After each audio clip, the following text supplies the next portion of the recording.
Is how to fix if trust this computer message is not appearing on your iPhone if you want to connect your iPhone with computer. The first workaround is force restart your iPhone.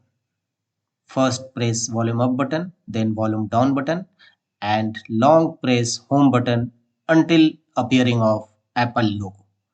In recent iPhone 15 model, conjointly press volume up button and home button sometimes until Apple logo appear on your screen.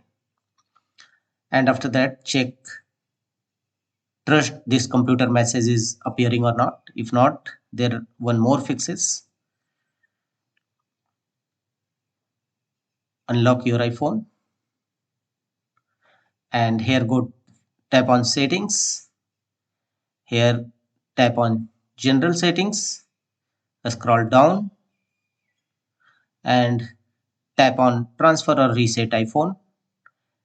Again tap on reset and choose reset all settings. Unlock your iPhone with passcode and tap on reset all settings. Your issue will resolve definitely. That's